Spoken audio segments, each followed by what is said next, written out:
Hello అండి. So ఈ రోజు వీడియోలో మరికొన్ని మంచి టిప్స్ని అయితే మీతో షేర్ చేసుకోవాలనుకుంటున్నాను. సో వీడియోని స్కిప్ చేయకుండా ఎండ్ వరకు చూస్తూ ఉండండి. టిప్స్ అయితే చాలా యూజ్ అవుతాయి. సో అయితే ఫస్ట్ టిప్ వచ్చేసి ఎర్రమట్టి అనమాట. అంటే చాలా మంది కూడా ఏం చేస్తారు అంటే ఇంటి ముందుల ఫెస్టివల్స్ కానీ ఏదైనా స్పెషల్ డేస్ ఉన్నప్పుడు ఎర్రమట్టితో అలికి చక్కగా ఇంటి నిండా ముగ్గులు వేసుకుంటూ ఉంటారు. అలాగని చెప్పేసి అందరికీ ఎర్రమట్టి దొరకదు కదా.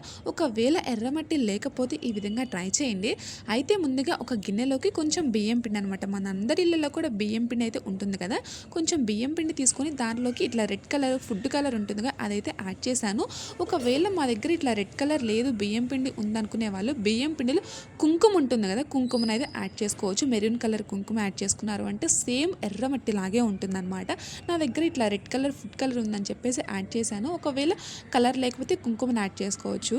ఆ తర్వాత ఇదిగోండి చక్కగా మనం ఇంటి ముందల గడపకి అలికి అది ఆరిపోయిన తర్వాత ముగ్గు వేసి పూలతో దీపాలు పెట్టి అలంకరించాము అంటే చాలా కలగా ఉంటుంది. ఒకవేళ ఎర్రమట్టి లేకపోతే ఈ విధంగా ట్రై చేయండి, చాలా బాగుంటుంది.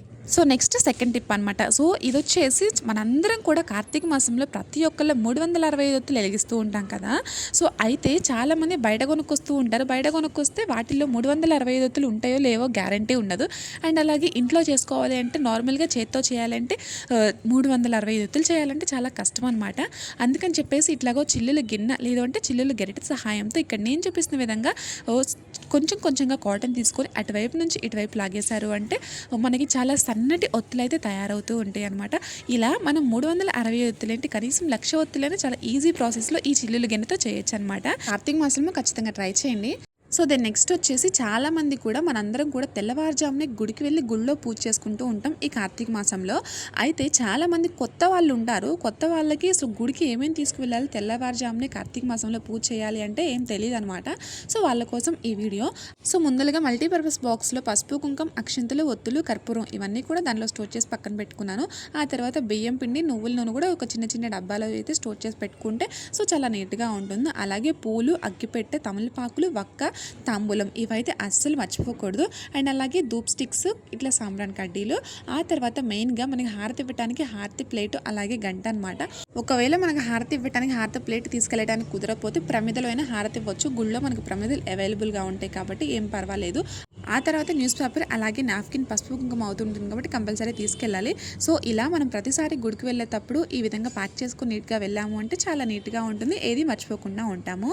సో ఇంకొక టిప్ వచ్చేసి ఆల్రెడీ మీకు సన్నగా ఒత్తులు ఎలా తయారు చేసుకోవాలి ఈజీ ప్రాసెస్లో నేను చూపించాను కదా. ఇది వచ్చేసి ఇంకొక టిప్ అనమాట.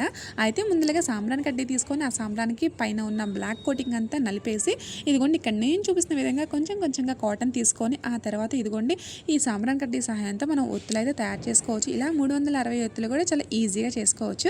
ఈ కార్తీక మాసంలో ఖచ్చితంగా ట్రై చేయండి, చాలా ఈజీగా ఉంటుంది.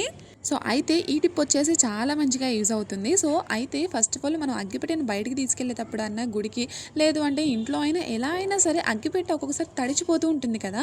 అగ్గిపెట్టె తడిస్తే యాజ్ యూజువల్గా అగ్గిపుల్లలు కూడా తడిచిపోతూ ఉంటాయి. అలా కాకుండా ఉండడానికి ఈ టిప్ని అయితే ట్రై చేయండి. అయితే ముందుగా ఇక్కడ నేను చూపిస్తున్న విధంగా ఒక చిన్న డబ్బా తీసుకొని ఆ అగ్గిపుల్లలన్నీ కూడా ఆ డబ్బాలో వేసుకోండి. ఆ తర్వాత ఇదిగోండి ఆ ప్లేట్కి అగ్గిపెట్టె సైడ్స్కి ఉన్న కట్ చేసి దాంట్లో ఏదైనా ప్లాస్టర్ సహాయంతో అతికించేశారు అంటే ఈ విధంగా నీట్గా ప్యాక్ చేసుకున్నారు అంటే చాలా నీట్గా ఉంటుంది. అలాగే ఒకవేళ ఆ చిన్న డబ్బా తడిచినా కూడా అగ్గిపుల్లలో కూడా చాలా డ్రైగా ఉంటే అస్సలు తడవ అనమాట. సో ఖచ్చితంగా యూజ్ అవుతుంది. కార్తీక మాసంలో ట్రై చేయండి. సో నెక్స్ట్ వచ్చేసి కొబ్బరిని ఎలా స్టోర్ చేసుకోవాలి, ఎలా పడితే అలా స్టోర్ చేస్తే కొబ్బరి ఈజీగా పాడైపోతుంది. అలా కాకుండా ఉండడానికి ఇదిగోండి ఫస్ట్ కొబ్బరి చిప్పని కొంచెం స్టవ్ మీద కాల్చుకోవాలన్నమాట. అంటే లోపల కొబ్బరి చల్లారిన తర్వాత ఏదైనా గట్టిగా ఉన్న సహాయంతో కొబ్బరి చిప్ప మీద కొట్టి ఆ తర్వాత ఇక్కడ నేను చూపిస్తున్న విధంగా చాకుతో చుట్టూరు తీశారు అంటే సో అచ్చంగా పీల్ ఆఫ్ చేసినట్టుగా చాలా అంటే చాలా నీట్గా ఇదిగోండి కొబ్బరి అయితే వస్తుందన్నమాట. ఆ తర్వాత వీటిని సన్నటి ముక్కల్లాగా కట్ చేసి నేనైతే ఫ్రీజర్లో ఒక బాక్స్లో అయితే స్టోర్ చేసి పెట్టుకుంటాను. ఇలా మనం కొబ్బరిని స్టోర్ చేసి పెట్టుకున్నాం అంటే చాలా నీట్గా ఉంటుంది. నార్మల్గా కొబ్బరి చిప్ని అలాగే మనం ఫ్రిడ్జ్లో పెట్టాము అంటే ఈజీగా పాడైపోతుంది. ఇక్కడ నేను చెప్పిన విధంగా ట్రై చేశారు అంటే కొంచెం ఎక్కువ రోజులు ఉండే అవకాశం ఉంటుంది. సో ఇదనమాట ఈరోజు టిప్స్. సో టిప్స్ నచ్చితే ఖచ్చితంగా యూజ్ అయ్యే వాళ్ళకి షేర్ చేయండి, అలాగే మన పేజ్ని ఫాలో చేయండి. సో మరికొన్ని మంచి వీడియోస్తో మళ్ళీ కలుద్దామా. Until then keep watching our videos. Take care and bye bye. Thank you.